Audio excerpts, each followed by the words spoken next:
Good morning, friends. Welcome to the latest edition of the NFL Brekkie Show. Horesh, present. Murphy, present. Laws, we are 2 weeks in. We've doubled the sample size for the entirety of the NFL.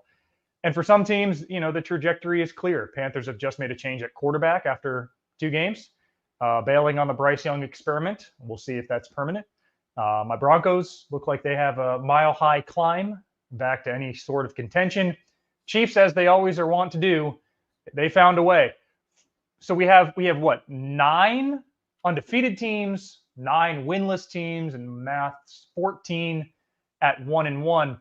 And there are a lot of teams out there, that we don't really know who they are. Seahawks, Falcons, Cardinals, Eagles. Just not really sure what to make of them at this point. It's a season where I think most people could be forgiven for failing to pick up the temperature or failing to gauge where their teams are at. I mean, right out of the bat, are we Phil Murray? Are we Phil Murphy? Are we Laurie Murphy, Laurie Horesh? We're all over the place.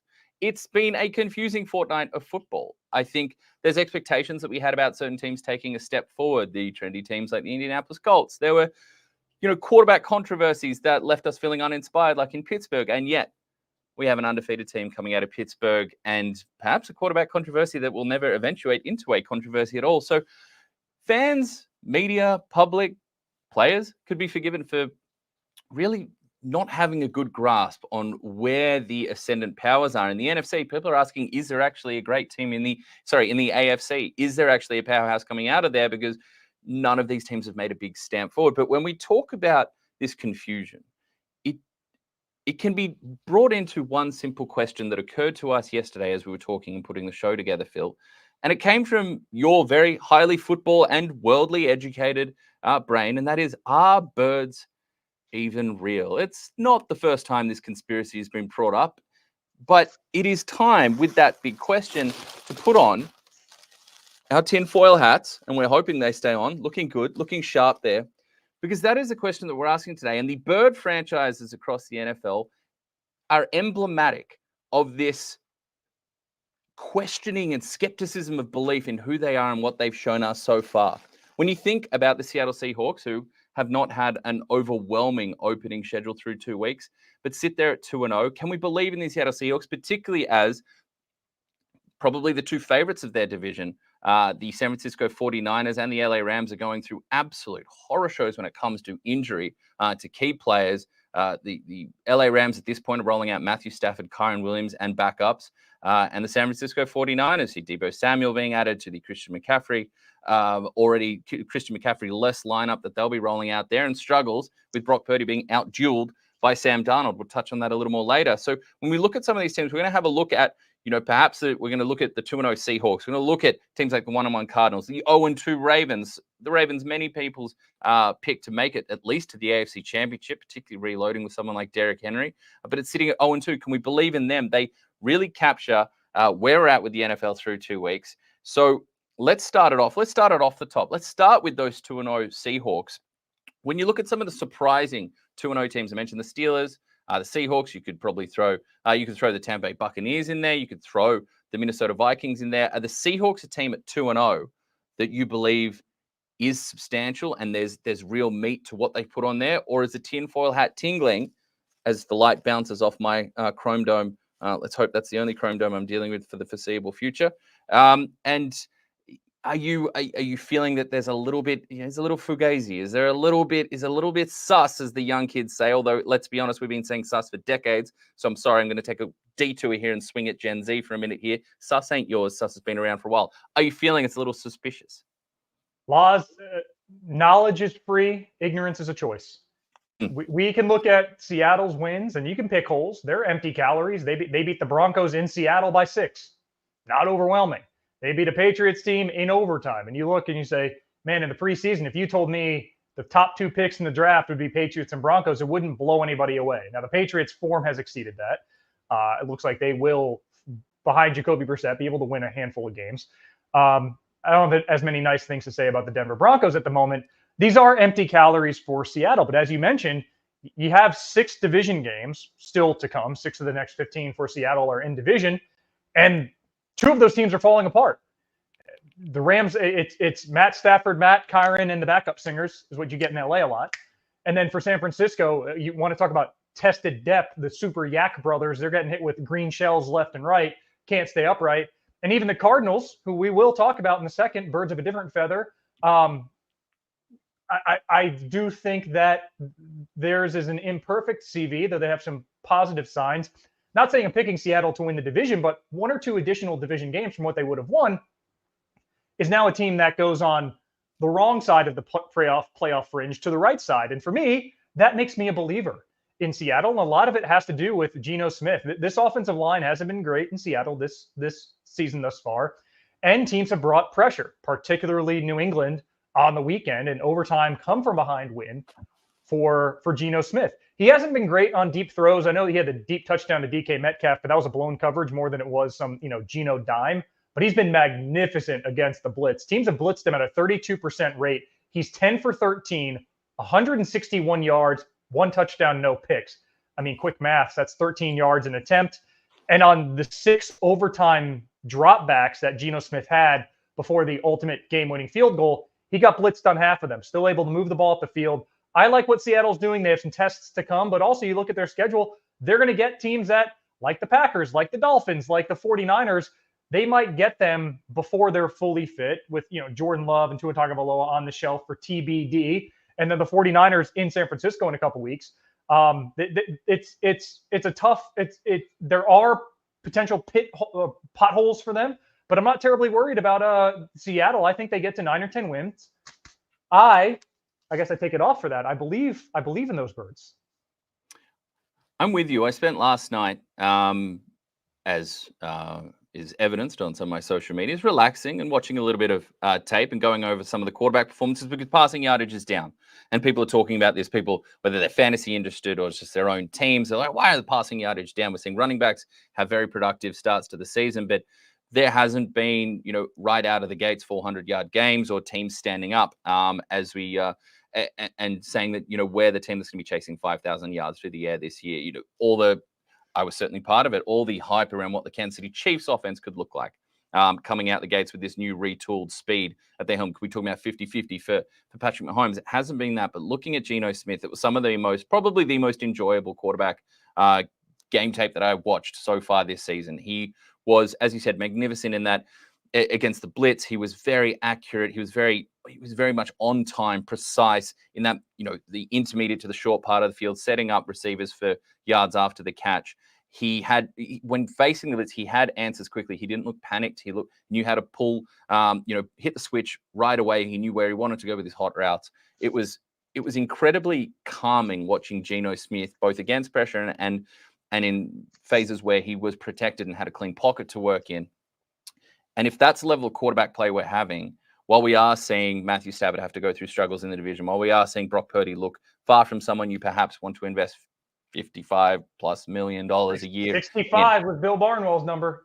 So looking far from that and looking across the league as well and seeing some of these MVP candidates that we might have pegged, or these next quarterbacks to step up and elevate the likes of, say, Anthony Richardson. Obviously, we've seen Jordan Love go down with injury. Caleb Williams hasn't started too brightly. We won't touch on your Denver Broncos. But as we're looking at this next younger tier of quarterback to set up, it's someone like Geno Smith that had moments where it looked really good last year, but it was certainly incomplete from what the Seahawks offered. But, double-digit receptions over triple figures for both Jackson Smith and Jigba and DK Metcalf. Tyler Lockett seemingly taking a step back in that offense, and for a team that has a litany of skill position players, but questions up front, he seems to be one that is going to be able to help cover up, as we talked about the likes of Peyton Manning throughout his career, and great quarterbacks overcoming offensive line hurdles by making them look better, getting the ball out quickly, having answers to pressure. He looks early on like he's performing in that kind of top 5 to top 7 tier quarterback in the NFL. So I think there's substance there. And as you said, the schedule does open up against some of these lesser defenses they got coming up. The New York Giants in a couple of weeks do say, though, they have a contest up against the Detroit Lions in the next couple of weeks. Football, circle that one on ESPN. That's a good time to be had. Let's move on to some of the other Birds teams, Phil, that have us questioning what is real, what can we trust? Yeah, Laz, looking ahead, we do have the Macca's Hot Take Hotline coming up, so please continue to get your questions in. We have one for the Cardinals there. I think we reserve the Cardinals analysis for a very good question on the Macca's Hot Take Hotline. So let's look at both halves of Week 2's finale. Falcons and Eagles. Birds of a different feather. This game was done and dusted. 97.6% win rate, ESPN's win probability. It's an imperfect stat. Even our analytics team will just say it's a loose estimation. My football eyes, without any numbers, said that game was done and dusted. Where do you want to start, Laws? Do you want to start with the Falcons or the Eagles on whether or not we're believers? I want to start with the Falcons because the Falcons continue to confuse me. It's like one of those theories that you hear, like, oh, I could get around that a little bit, but I'm being held in check because there's some real substance to that run game. Bijan Robinson looked fantastic. Bijan Robinson to me looks like the best running back in football right now. He looks absolutely exceptional. Doesn't get into the end zone on the day, but so productive as a rusher, offering his game-breaking ability as a receiver with the make you miss ability he has at that size, at that speed, out in space when given the opportunity. But I'm still confused as to why it's a Ray McLeod-led passing game, why we're not seeing more of Drake London. How healthy is Kirk Cousins? Because he got better throughout that game. We saw him under center again, which he needs to be, as opposed to the shotgun exclusive Week 1 experience and how that went. So we saw him, at least showing a little more on that Achilles. I don't think there were certainly some throws, but it didn't feel like he planted on that front foot and drove it. There were a couple of ones that, that ball was a little late getting there. And we saw, the defense from the Eagles able to close out or shut down some windows, but deep plays to the likes of Darnell Mooney. I want to buy in. I'm scarred from previous experiences with the Falcons. I want to buy in. There's moments where Kyle Pitts picks, yards after contact and moves the chains, and you go, okay, I can buy into this. Drake London having the moment there at the end of the game, but where was he for so much? Why is he not being featured more often, especially when he's able to take 5-yard out routes, slip 2 defenders, and, damn well pick up a first down when he had absolutely no right to. Not someone at his height and weight that you expect is going to be making people miss and dodging and being elusive in tight corners, but he's that type of skill set. So I think there's room there to grow. We know that division with what is going on with Carolina. The Saints have emerged. The Buccaneers certainly look frisky as well. That division, there's going to be some gimme weeks. Let's be quite frank. There's going to be some testing ones. They have the talent to put themselves at the head of that class, but I'm yet to fully buy into this, and I still feel a little questionable about it because I don't understand why their answers to the test are what they are, why they don't feature this talent more frequently, and why they aren't more consistent, and just that it's better from Kirk Cousins. But at $100 million guarantee, you saw that embrace that he had with general manager after the game. Very strong, very impassioned, because they know what it means, because they know how much that noise is going to build if performances like Week 1 were the norm rather than an upset victory in a late, not career-defining drive, but it could feel like a season-defining drive early on, what Kirk was able to pull out late in that one. Wake up, sheeple. The Falcons aren't real. Aside from a collapse and a drop by Saquon Barkley, and we'll get to the Eagles in a moment. Remember, originally, the Eagles were trying to go heavy, send out a 6th offensive lineman, a tackle eligible to line up outside of Jordan Mailata on 3rd and 3, which meant we're handing it off to Saquon, and if he doesn't pick up 3, we're giving it to him again. Late substitution, literally the guy couldn't find his helmet. They have to burn a timeout, and then I think some overthinking from Kellen Moore, Nick Sirianni saying, all right, well, we don't want them to adjust to what we just did. Let's run some kind of janky play action rollout that Saquon had in his hands, a very adept pass catcher out of the backfield, just dropped the ball. And so if that doesn't happen, the narrative on Atlanta is 0-2, 2 games back of the Saints and Bucks. Is this division over? ? We might not even be doing the segment, but this, in my delirious, overtired mind, this came up yesterday. But Laz, the Falcons, we're going to see them having to recharge on a phone line coming up, because they got their next 3 weeks: Chiefs, Bucks, Saints. Not in that order. I think it's Chiefs, Saints, Bucks. Nonetheless, that's a challenge. I think Atlanta comes out of that 1-4. Listen, Eagles, little bit of a brain fog coming back from Brazil, and then a guy named London catches the game-winning touchdown. Pretty convenient, isn't it? I'm just asking the questions. A guy who hasn't caught a touchdown since week 4 of last year against a cornerback unit that allowed more passing yards and more passing touchdowns outside the numbers than any corners in the NFL last season. And you look, it wasn't even a hard drive. I mean, it went first down before they even had a second down, and the touchdown was on 3rd and 5 with time on the clock. It was. They didn't need the extra 40 seconds. It was so little resistance from the Eagles. It just seems a little fishy to me. Falcons aren't real.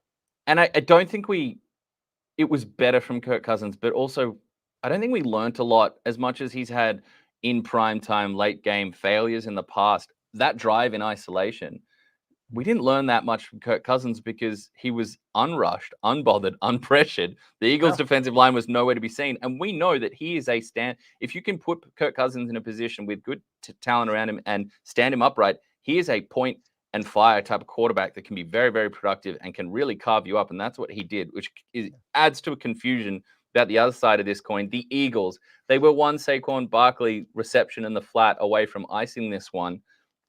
I think too, had the offensive lineman come out and they gone, that's either a first down there. Atlanta's D-line was gassed. Yep. And Philly, even post Jason Kelsey, they can lean forward on you. Jordan, Landon Dickerson, who's the Mekhi Becton, that crew. Yeah, that game was done and dusted.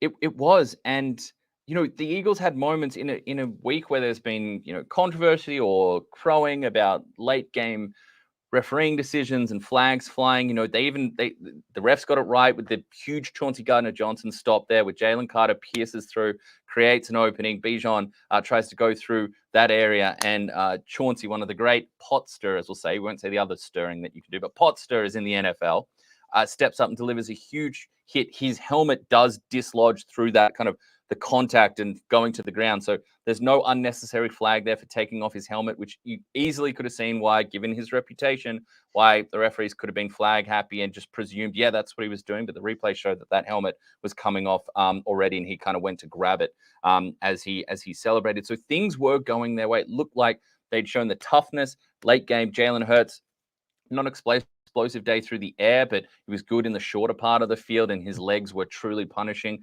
when he got out of the pocket. He really running through contact, taking advantage of questionable angles from the Falcons' pursuit.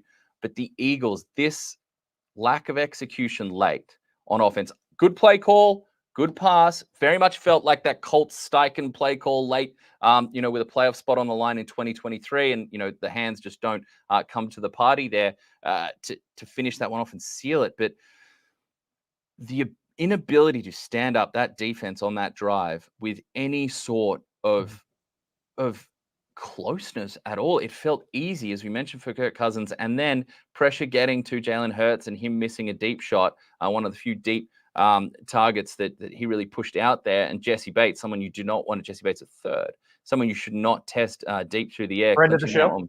With an interception, as a friend of the show, and also sealing one of our favorite props that we like to suggest, that is a Jalen Hurts touchdown, Jalen Hurts interception in any primetime game. He's got 10 over 8 games over the past 2 seasons in primetime. It just started to feel a little 2023-ish, and it does make you question. I felt such lack of confidence personally about the NFC East as a total. That was certainly paid out by the Cowboys and what they did against the Saints. And the Eagles throwing one away. The Eagles are a couple plays from being 0-2, 2-0. They're sitting at 1-1. I do not trust them at all. I'm going to stand on this. I don't think an NFC East team makes it out of the wild card round. I think one of them makes it to the playoffs, and I don't think anyone makes it to the divisional round.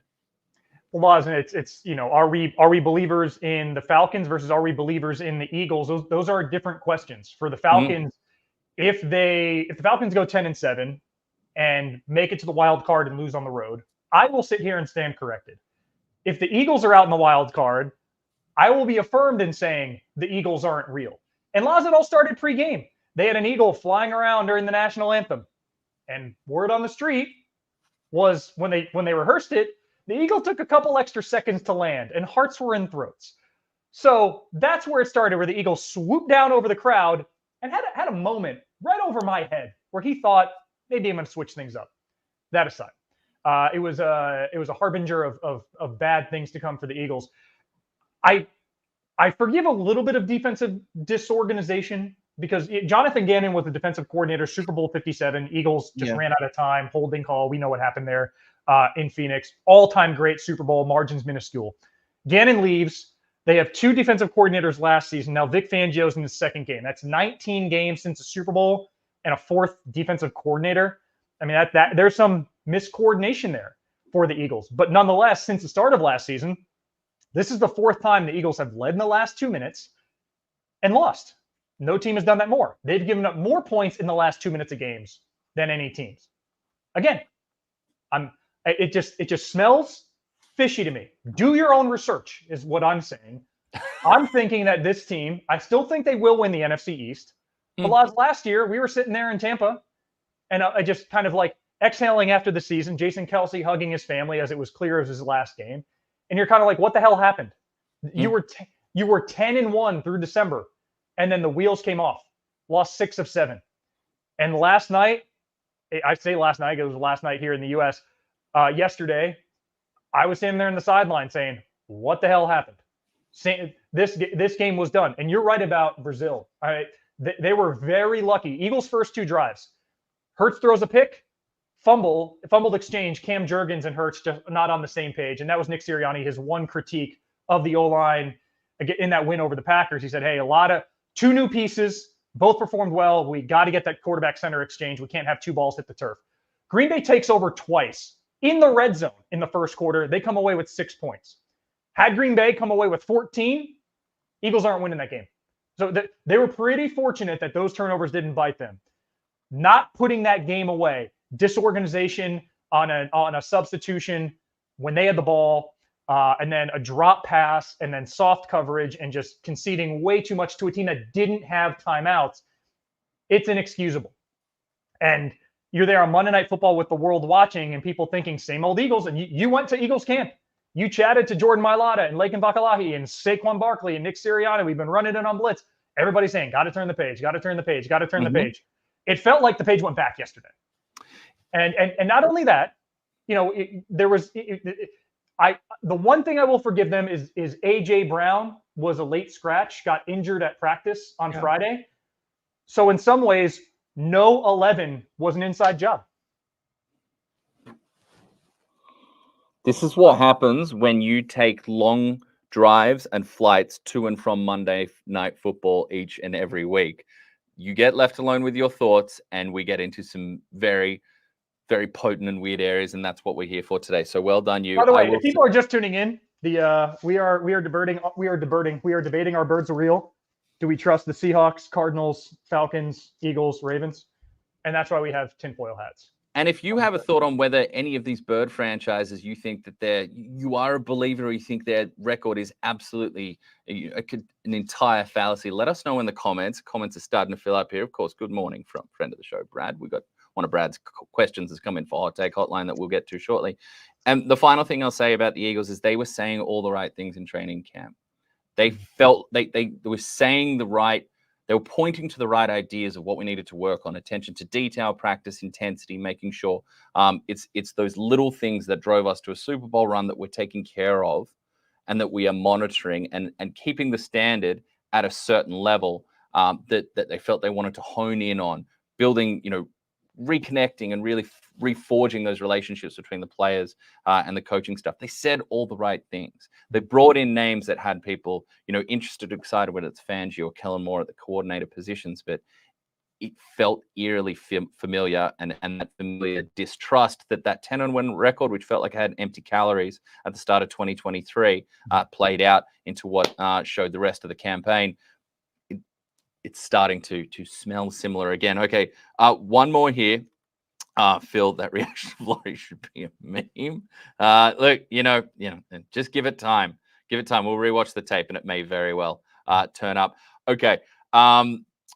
one more here from the Birds, that the Bears asking a question. The 0-2 Baltimore Ravens. Now, I've shown respect not just to the running back class that has been the story of offense in 2024 so far, but obviously the great Bo Jackson, as the Raiders get a victory there over the much fancied Baltimore Ravens. And, my thoughts and prayers out to your eliminator pools, if for those that you're in there, because between the Patriots' victory over the Bengals in week 1 and then the Raiders knocking off the Ravens in week 2, I got to think we're at a maximum capacity of about 21% of active pickers left in those leagues across the NFL fandom. But this is another one with a double-digit lead. This is where you're moving downfield and a tipped pass off, an accurate pass from Lamar Jackson off the hands of a receiver turns into a turnover, another blown late lead. And we have a question of that coming up in Hot Take Hotline. But the Ravens at 0-2, can they be fixed, Phil? Is there a real solution? Is this, just some bad luck going on early, missed opportunities, or is there real truth to, the fact that this Ravens team has fallen off and they will not be flying and soaring? Forget the best of the Birds in the NFL, but with the best of the AFC contenders. Laz, it feels like as the Ravens are heading toward the cusp, the edge, the fringe of victory, they just run into a giant ice wall. And they run into the ice wall and they can't get past it. And this is the 4th time in the last 8 home games, true home games, because I'm not counting London, you're at home with a double-digit lead in the 4th quarter. We'll go back to ESPN win probability, north of 90%. Mm-hmm. 4th time in the last 8 home games for a team that was the AFC 1 seed last year that you lose the game. Last year it was to the fighting Minshew's and the Colts, the Browns, and the hapless Steelers. I mean, the Steelers who had nothing going offensively. And now this game to the Raiders, who, all due respect, if you would have told me Max Crosby strip sack, scoop, and score, I couldn't wrap my head around that. But Minshew mania and just that this wasn't, the Raiders are not built to come from behind, we'll say. Devontae Adams, terrific receiver. But Lamar Jackson, reigning MVP for 2nd time. The narrative around him, got to do it in January, only multi-time MVP to never reach a Super Bowl, let alone never win a Super Bowl. Before a very well-designed final play, I will give them that. The final play was clever given where they were on the field and had that like heart and throat half second that maybe they're going to do something here, kind of, rugby style run up and a couple laterals.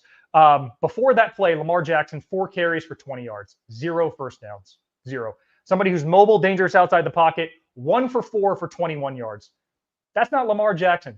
My panic button moment with the Ravens wasn't even in the Raiders game. It was after losing to the Chiefs by half a shoe size. Terrific effort. Lamar Jackson did miss a couple makeable throws in the end zone. And then Isaiah Likely, terrific game, comes down on the line.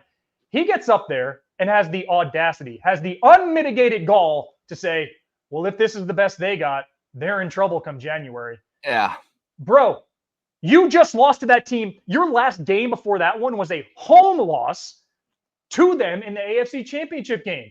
You don't have any footing at all to criticize closing out games and what do you got?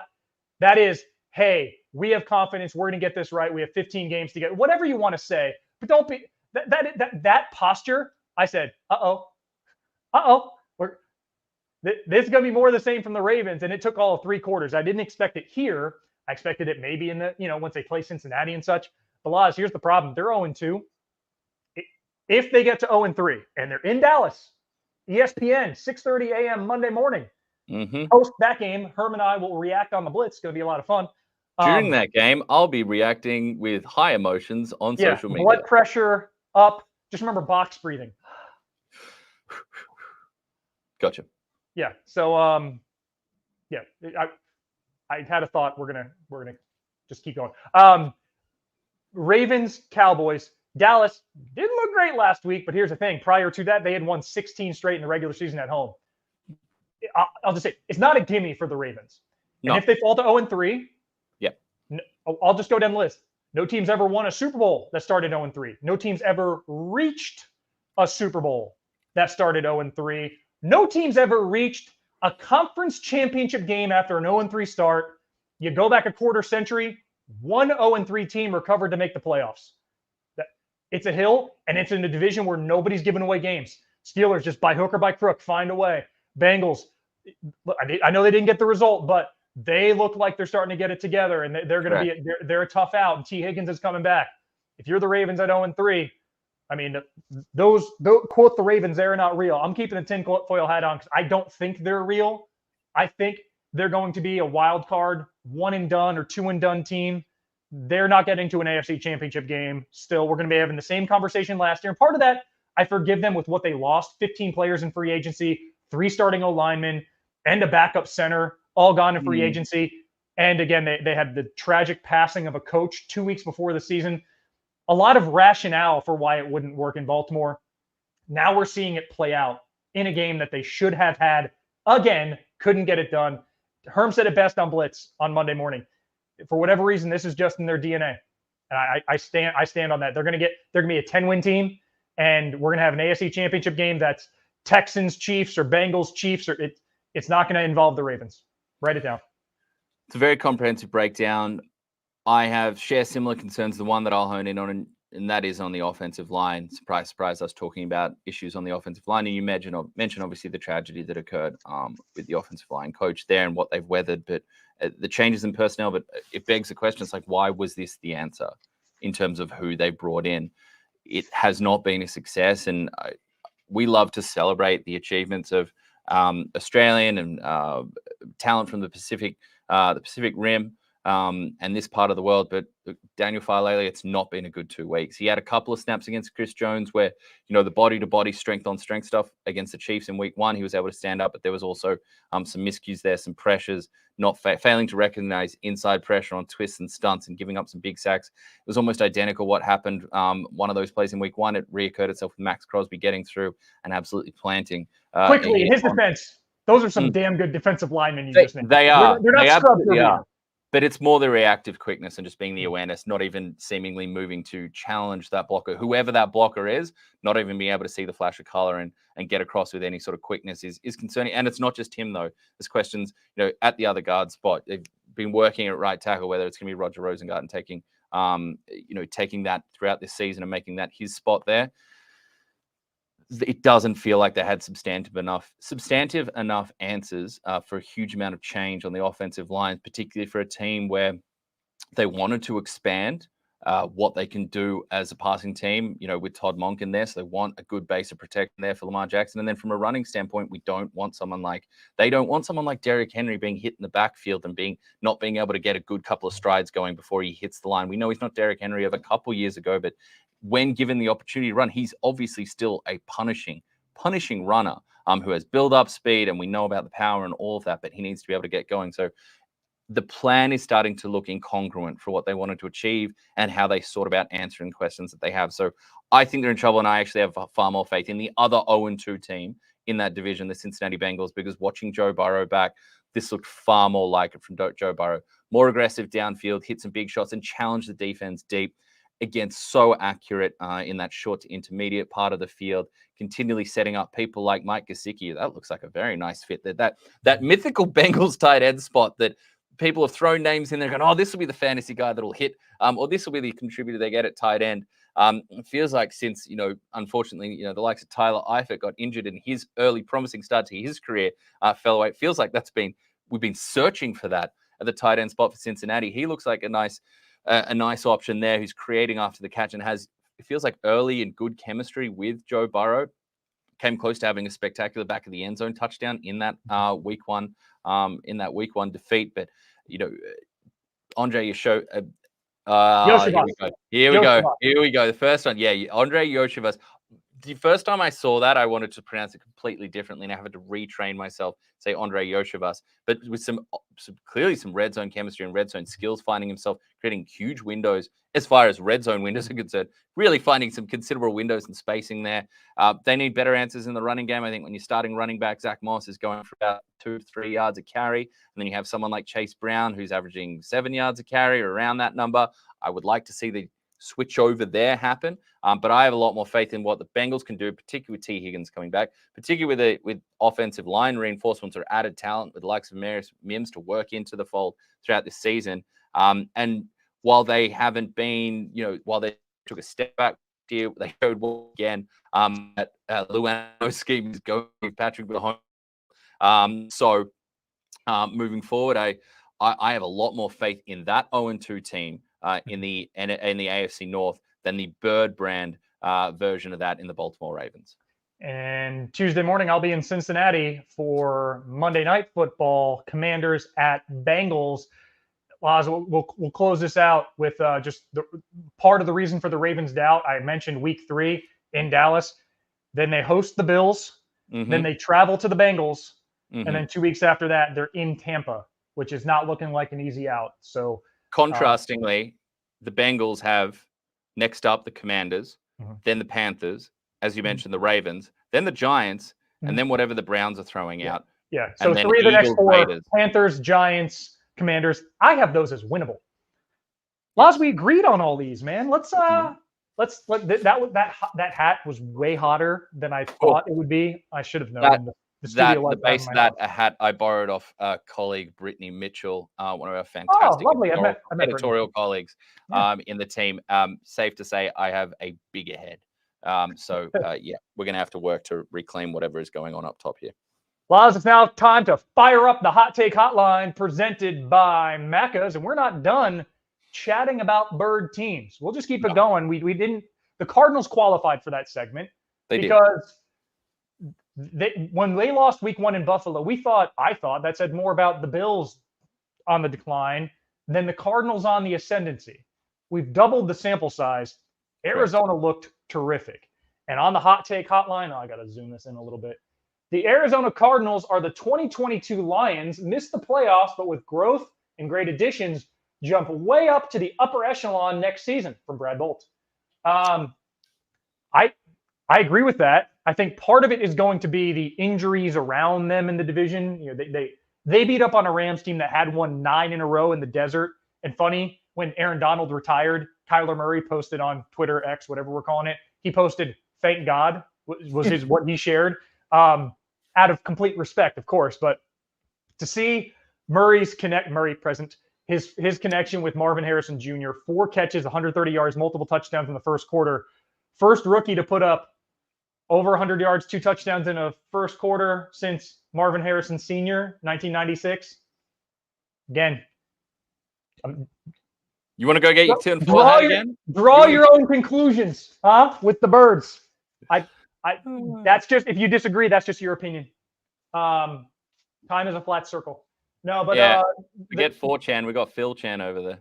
The Cardinals, like the Seahawks, they play the same teams and more compressed. They have the Packers earlier, they have the Dolphins later, but there are a couple teams in there with quarterback health concerns when they might be back in the fold, and then they play the 49ers as well in 2 weeks, do the Cardinals. So it doesn't seem like the 49ers are going to be at full strength for that game.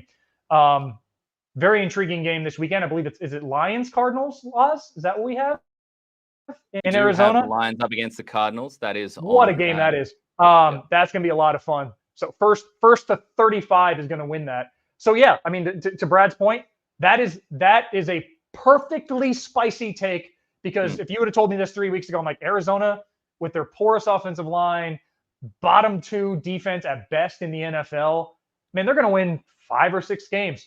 I'm a believer, man. They're going to be that 8 or 9, 9 and 8, and people are going to look at that and say, oh, with what K1 has with Maserati Marv and James Conner, who had 122 rush yards in that win, somebody who can handle a workload, you can start to build pieces and understand the optimism in Arizona. And what a division we thought they were going to be out of the picture, they're going to be in our wild card graphic in December as well. They're going to be in the hunt, which is punching above the weight class of what they thought.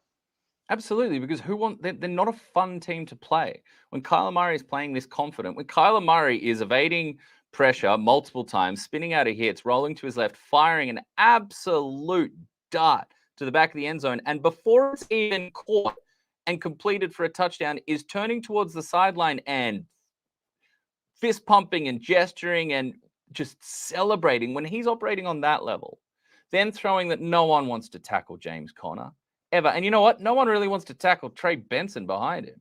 Mm-hmm. No one wants to tackle those guys. Marvin, I'm not going there yet, but Marvin Harrison Jr. showing exactly the type of explosive talent. You wanted to say it. Yep, and I'm wanted showing to some say it. discipline. But it's not just the touchdown grabs, which are phenomenal coordination at the back of the end zone, the ability to break free down the sideline, extend and get over the goal line. We saw sideline coordination as well, his ability to pivot on a route that was a second phase play, and he felt his cover corner. He was over near the left side. He felt the cover man coming close, and he gave it a little blind spin up the sideline. Great acceleration, 0 to 60, good handling in the corners. There's so many elements that it's like, who wants to play that? They're going to be such an annoying team to scheme up for and game plan for. They're not a team that, you feel like you get a read on them 4 weeks out and that's fine. Okay, we can start. They present so many creative problems on offense for a defense to solve. And you mentioned their schedule. They do have the Lions coming up. Then they get the Commanders. They play the 49ers in a couple of weeks' time. We know the 49ers are reeling and they'll be without some key contributors at that point. So this is a team that I love the take. I'd actually turn it up a little bit. I actually think they can make a run at the playoffs. Ooh. And I think if I'm measuring them against, like, say, a second NFC East team, considering what's happened to their own division and how that's smoothened out just a little bit over there in the West, I think they've got a far better chance to continue to grow. There's undeniable mojo and good vibes. They pass the vibes check with this team. I think the Cardinals are a great shout to earn a wild card spot. So appreciate the take. It's a nice level of heat. I personally, though, would be going back to the counter and asking if they can pour some Frank's Red Hot on top of it.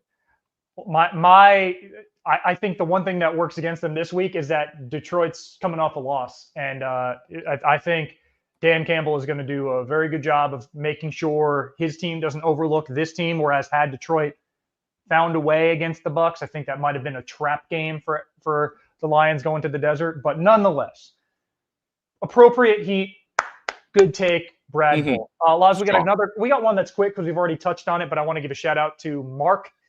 Baltimore can blow a fourth quarter lead like no other team can. Maybe the Eagles, yeah, like up there. But Baltimore, their MO has been get a lead, hold on to the rock. We thought it was going to be zone reading teams to death with Derrick Henry and Lamar Jackson. It wasn't against the Raiders. And so they blow fourth quarter leads like no other team should, which is appropriate level of spice for your reigning AFC 1 seed, Laws, right? Agreed.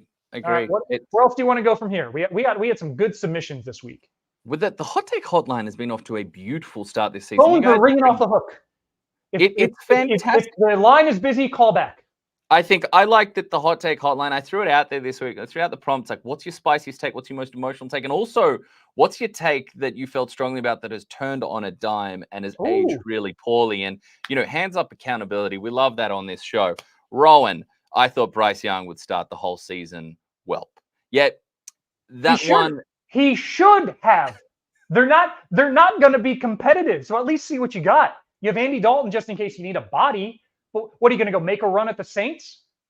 Bro, I think you're not wrong. They should have. I don't agree with the decision to bench him. What I think should have happened, sorry to interrupt, but not really sorry. He went 18 to 26 in this game in which they were never competitive against the Chargers at home. I took Carolina +5, so I thought, okay, here's where they're going to show some life. Again, hands up accountability. 18 for 26 for 84 yards. You gotta push the ball upfield, and that's where the OC, Brad Idzik, I think is their play caller, goes to Bryce Young and says, "Hey, great, check down Charlie's working. We are not competitive in this game. Stretch the field a little bit." That's what happened week 1 to week 2 with Jaden Daniels, and look what happened. Commanders, ugly win, but got one nonetheless. For Carolina, at least let him drive a little bit in a lost season, so you see what you have. He's not. It's tactical. It's excessive tactical conservatism, but it's not like he's out there throwing like underhanded pick sixes. Will Levis? They're not game costing decisions. He's just not rolling the dice at all. That's a confidence issue. Let him go at least try before you take the job away. I disagree. I actually support this decision. Dave Canales is not tied to Bryce. Yeah, there you go. Go grab it. There we go. Phil Chan is back. He's live and he's streaming. Dave Canales comes in with a reputation of getting the best out of quarterbacks, working with quarterbacks really well. But he's not organizationally tied to Bryce Young and that he wasn't there when that was the pick. Ideally, you come in and lead the reclamation project. But if he's seeing things off the top, the inability to stand in there and weather any sort of contact in the pocket, the kind of phantom drifting that starts to come in, inability to stand and drive and deliver, seeing things late, and whilst not throwing bad passes, not throwing on the exact hitch and time that it needs to get out for a team that isn't overwhelming you with passing talent. And if he thinks that one of two things, one, getting him off the field will be better. This isn't the end, but we can work with him. We can rebuild. We can really drill down and spend more time away from being on the field and having more bad habits hammered into you and having more, an increasingly, or I should say, a decreasing level of confidence hamper what we're trying to get out of you. Or if he thinks, look, I don't think this guy will ever be built for it. Let's get him off the field and let's see, maybe we'll be able to get a trade asset for him better now than at the end of the season. Maybe someone will give up a day 2 pick thinking they can get him. Maybe, it's been floated out by multiple members of the NFL literati, including those that work for ESPN, that, not trying to be callous, but could this be a destination for someone like the Miami Dolphins? Mm-hmm. Could the Dolphins be a team to call and say, okay, we've got an undersized quarterback here who can be accurate when, being allowed to stand and deliver. Can we get him in a quick release offense with talent around him where we minimize his role and it, gives us with who knows what the future holds, but you don't like to sound callous about that with what's going on with Tua, but is that an option? I think, I credit, Canales from taking the perspective that let's not send more good snaps after bad snaps. And clearly he's weighed up the idea that putting Andy Dalton out there is going to be better for the team currently, and is going to be better for Bryce Young as a whole entity, and that is both him as a player and also his value to the team and what they may be able to get out of that, whether he's on that roster or somebody else or somewhere else. I worry it's not Canales' decision. Phil Tan thinks it's Dave Tepper tinkering again. That's why he's on your third different play caller in 18 starts. Dave Tepper tinkering. That's why they drafted Bryce Young to begin with, according to all reports out of there. And again, it's not like it's not like it was somebody off the board. I mean, you and I were doing a draft show and raving about all that Bryce Young brought to the table. And absolutely, it was a lot of people's QB1. He was more people's QB1 than anyone else. So, but we know that the reason that at the time Frank Reich went with him and that's a decision they made was because that's who the owner Dave Tepper wanted. Now, if he's being benched, I just don't trust anything in that organization is all I'm saying. That's fair. But coming up, you get the Colts with no Defoe Buckner. You get the Rams. And you get – oh, no, I have the wrong schedule. Never mind. Forget all that. That's Forget all of it? Coming up. The Carolina Panthers coming up have 5G is messing with my brain laws. The Carolina Panthers coming up do have the Raiders, which will be an interesting one considering the likes of, Max Crosby, Christian Wilkins, the Bengals with Trey Hendrickson looking like an absolute phenom out there against the Kansas City Chiefs, and then the Bears. And there's not a lot the Bears can hang on positively, and we might get onto that into a sec. But the defense did a very solid job against the Texans, and I think we may have a changing of the narrative very quickly with the Chicago Bears, going from look at this explosive offense that we're going to get with Caleb Williams and all his receivers and whatnot to did we have a surprising return of the monsters of the Midway? Did that come out of nowhere? Well, let's transition there smoothly. Yes, okay? Because that's the schedule I was giving. That's where I was the Bears have coming up, the Colts with no Defoe Buckner, the Rams, and the Panthers. And from Paul says the Bears have the worst O-line in the entire league. Now, a little too spicy for me, but I understand where Paul's coming from. I assume Paul barracks for the Bears, and I'm a card-carrying supporter of the Denver Broncos. And anytime the Broncos go out there and they're, grabbing TJ Watt with both hands and false starting and such and, illegal procedure, whatever, I'm like, this is the worst offensive line in the league. You always think your offensive line is dysfunctional unless you're like, the Eagles tush pushing your way. Are you saying the Bears are like every mom that thinks their boy is the prettiest little boy in the whole world, just the handsomest, cutest little guy that ever existed? I think the Bears are a poor offensive line. I don't think they're the worst. I don't think they're Seattle or Tennessee or one of these teams, but they're down there. But like Tennessee I has was a better saying offense. when we were talking about the Panthers accidentally, like I was saying, they get the Colts with no Defo Buckner. They get a Rams defense that is young and just got pieced up for 41. And then they get the Panthers coming up. If they're still toward the bottom of our pass block win rate, run block win rate analytics, then we can say that. I'm not worried right now. Their problem is that Caleb Williams, who makes all the throws and do all the on passes of 15 plus air yards, he is 0 for 11, all 11 off target. It's just not there right now. With two picks. I'm not getting too spicy and saying, oh, they made the wrong choice. It's just the learning curve is more than he advertised. And for somebody who came in and goes to Tory Taylor, like, don't get too busy. You're not going to be punting.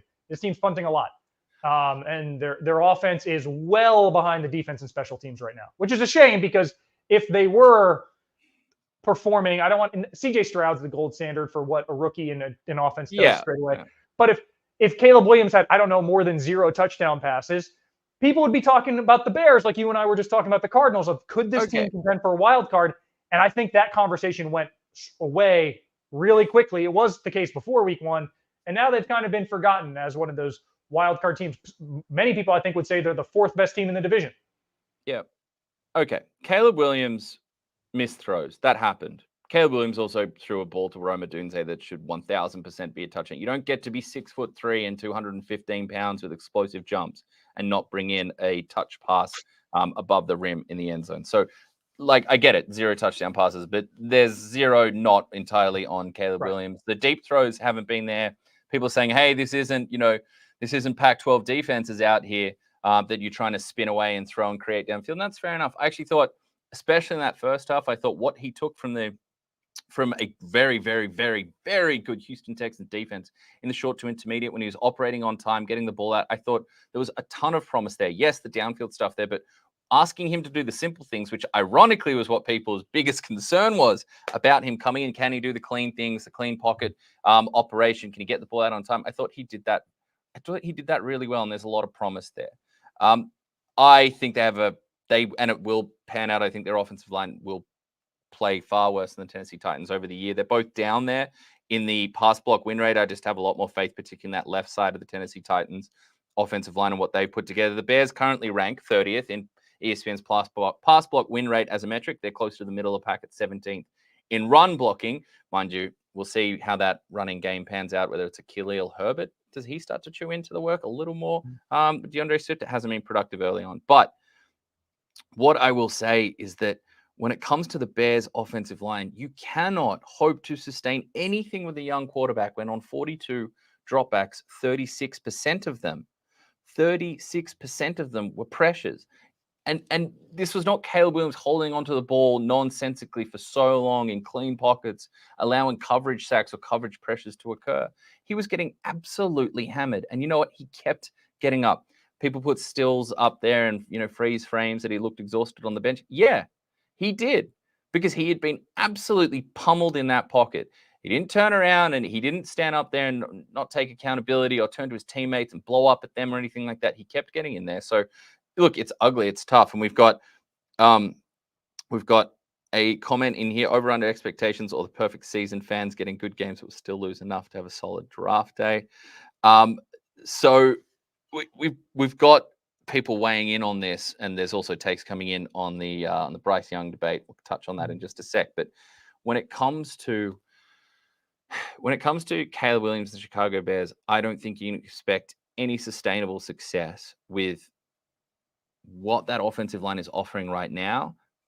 And conversely, against a team like the Titans, where you've got someone like Bill Callahan in the building who's known for getting the best out of offensive lines, no matter the talent, creating a strong running game, when the running game also looks the way it does and the offense is not inspiring confidence. And there's clips of former Seahawks players, and we don't need to name them, but being asked on Radio Row back in February about Shane Waldron going over to the Bears and what they can expect over there. And to say they were hesitant to offer any sort of praise about the schematics that were coming their way, I think there's active and deserved questions that need to be asked there. Yes, it's on Caleb to be better, particularly for throwing downfield. He certainly missed some throws. but there's a lot of toughness and there's a lot of the basic good stuff that you want to see from him. The down to down, moving the chains. There was a lot of positive there that I think you can take away. But I think this goes wider than just him. And I think that Bears offensive line definitely has a chance. If they're going to continue to play like that and give up pressures at that clip, 36 of 42 dropbacks, I think they have an absolute shot at earning the moniker as the worst offensive line in the league. And sadly, this feels like a little bit of history repeated. Also, we have somebody requesting that we say something nice about the Patriots. We will in a moment. Actually, I already said I think they're a tough out. I respected Seattle's win over them. Not going to be able to run on them. Yeah, and Boston. New England showing like they're going to be a team that's going to win 7 or 8 games this season, which is more probably than we thought a couple weeks ago. The most substantial nice thing I can say is it looks like the platform is a little better for Drake May to come into than we might have feared. They're just it's a little better on offense. I'm so firmly in the sit your young quarterbacks. I don't care whether you pick them first overall or 256 overall. I'm so firmly in that. If you've got the chance, the opposite, if you've got it, flaunt it. If you've got it, sit it for a bit, allow it to mature and get used to being a professional sportsman. If you can do that, I'm so hard in that camp. But there's some nice things about the Patriots. Okay, working our way through. But we have popular demand coming up in a moment where we're going to give some tips for the Patriots-Jets game. Let's do one more of these. Yes. I know which one you want to do.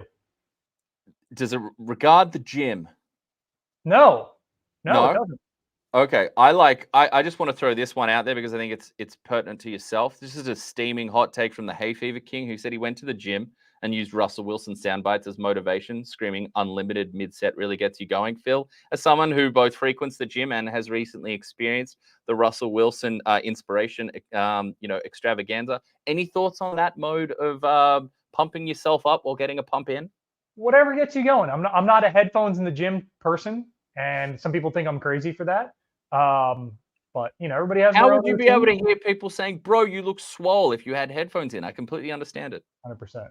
So, all right, let's go to an actual question here. All right, so this is where you wanted to go, right? This is I'm thinking it's where you wanted to go. I have a quick thought on it. Okay, I believe this is from the B League says. Yes, the B League says Trevor Lawrence is closer to Daniel Jones than he is to the tier above him. He's not that good. I'm concerned. I mean, we have. Well, I'll forgive the Urban Meyer year. 2 years since, again, QBR, poke your holes in it. Bottom half of the league in QBR both seasons. So it's not yet a top half number. And then eyeball saying 2 really bad halves so far for the Jags, and they're 0-2. And they don't seem like the exception to the stat that's been promulgated a lot. 5% of teams, only 5% of teams in the last 5 years start 0-2 and make the playoffs. I don't think the Jags are going to be that this year. And Lawrence has really struggled against pressure. I think Calvin Ridley's departure and Brian Thomas is showing great things, but this passing game isn't what it was. The offensive line continues to be problematic. They had the worst pass block win rate in week 1 against the Dolphins, and then gave up a 50% pressure rate last week. Lawrence, when blitzed, 4 of 9, 5.2 yards per attempt. I think teams are just going to bring the house until he figures it out. And I don't think he's going to figure it out. Not to say he's closer than Daniel Jones, who's going to get benched at some point here soon. But yeah, he's not in that conversation of top tier, the tier above him right now. No, it's been a struggle. There's been flashes, certainly in regards to a couple of deep strikes to the likes of Brian Thomas Jr., Evan Ingram not out there this week. It's the whole offense it's more of the same. It's missed opportunities on short yardage situations, on key down and distances. It's red zone turnovers. There's I think in that first half, watching against the Browns, there's an alarming amount of high sailed throws. It does not have any sort of flow or step forward so far this season. Now it's the first 2 weeks. So there is 15 more games and 16 more weeks of football to get into when it comes to the Jags. There is certainly room for growth when you think of the young receivers they brought in and the new receivers they brought in with likes of Gabe Davis. But it's alarming this soon, or it's alarming so soon after what we saw in such a disappointing 2023 to just see such a lack of consistency, because that's what you expect from young, talented quarterbacks as they mature into the NFL. You can look at his EPA per play, and it's below average at negative 0.5. Along with a whole other names down there. I don't think he's close to Daniel Jones, because I think the upside remains there. I think he makes better decisions on the whole than Daniel Jones. And even though they've been turnover prone in Jacksonville, we've seen, Daniel Jones just not producing aerial touchdowns at any sort of clip since signing for $40 million a year. But it's that lack of down-to-down consistency that is so infuriating with that offense as a whole. Even for someone like Travis Etienne, who gets a whole bunch of work and a bunch of carries and touches in that backfield, you see the scything speed, but you see him lose contact balance, you see him go to ground, and you see him fail to break through and get gritty yards at times as well. So, look, I think it's way too hot. I think there's upside still here for someone like Trevor Lawrence to get back into a more consistent plane, but you have to be deflated that this is how we've opened the season. The Browns were better this week than they were against the Dallas Cowboys, but again, this is not a team. This was not a high-scoring affair. You had plenty of opportunity and possessions to create some momentum or some semblance of rhythm there. It hasn't been there, so it is concerning. I'm not selling my stock in any way in Trevor Lawrence, but I'm certainly feeling less bullish about it after an off-season of knowing what to do and knowing what the goals were and how we're going to attack it with a familiar cast of characters, some addition, in terms of the brain stress that you have going into the offense, but some positive additions, not to mention a defense that's playing better and should be providing you more complementary football opportunities. It's a tough one. One more, just follow up before we get at it, because we are running long. We've already hit an hour. But give Drake May the Mahomes and Rodgers treatment. You can throw the Jordan Love treatment in there from Boston, our Boston-based fan there. Boston Aries? Is that how we're going with that? I'm not. No, it's just, it could be Boston Areas, and we just have put the pronunciate, put the phonetic in the chat, and we'll get it right. Okay. All right, Phil. Well, that'll do it for this edition of the NFL Brekkie Show. For Laurie Horesh, I'm Phil Murphy. Thank you so much for joining us. We'll see you same time, same place. Whether it's the same device, that's up to you. But we'll be back here next week. Tinfoil hats sold separately.